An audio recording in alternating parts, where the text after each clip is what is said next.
in terms of whether or not this career might truly be for you. Are you genuinely passionate about helping others and understanding human behavior? The next question is, do you possess the necessary qualities of empathy, of communication, of resiliency to thrive in this field?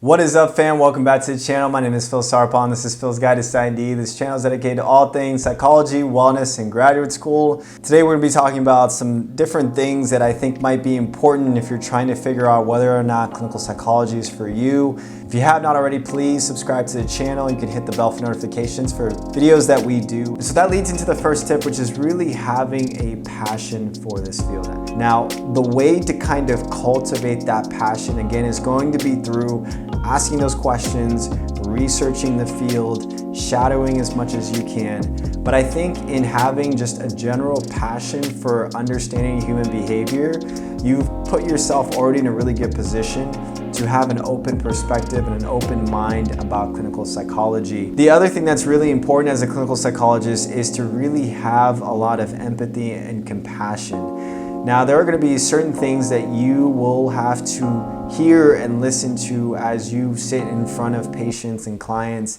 as they talk about some of the issues and some of the problems that have really impacted their mental health. And one of the biggest qualities of having or being a really good therapist is really having that therapeutic alliance and that therapeutic relationship and rapport. And that really does happen through compassion and empathy. I mean, clients want to make sure that they feel safe and secure, they feel heard. I think that's going to prove to be a really important strength for you as you go into the field. The other thing is going to be strong communication skills. Now, don't worry necessarily about speaking up in front of people and doing speeches and all of that other stuff. There is a lot of opportunities in clinical psychology school to get a lot of practice when it does come to speaking. You're going to do a lot of presentations. Obviously, you're going to be sitting with clients and doing a lot of communicating with them. The other thing that I'll mention is just having an open mind and a curiosity to learning things. There's so much that I still do not know about the field that I'm constantly learning. And so if you have that approach in terms of you are a lifelong learner, right? So even after you finish your graduate program, even after you become a clinical psychologist, here's the thing, you will consistently, constantly be learning, whether through continuing education credits or going through conferences or reading books. But hopefully you continue to do your own research, you continue to learn, you continue to grow and adapt your methods in terms of therapeutic practice. That is all about having an open mindset in terms of constantly growing in this field. The other thing is resilience and self-awareness. Resilience mainly because you're going to be listening to a lot of hard things that clients are going to say, and there's going to be a lot of aspects of self-awareness where you might have to have the self-awareness and knowledge of yourself to really take a step back, to really engage in self-care, to really look to supervision or consultation if there's a case that's too overwhelming or complex for you, to ask for help, to say no when you need to say no. I mean, all of those different things come from self-awareness and help prevent you from burning out and going through compassion fatigue. And so if you can have that in the forefront of your mind, I think that's going to be really important. The other thing is just having patience and tolerance for ambiguity. I mean, there's going to be so many times where you just don't know the answer to a client's problems, and you might have to be okay with that. There's going to be so many times where you want to fix things in people's lives and you really can't fix it. You can only guide them, you can only help them, you can only ask those questions.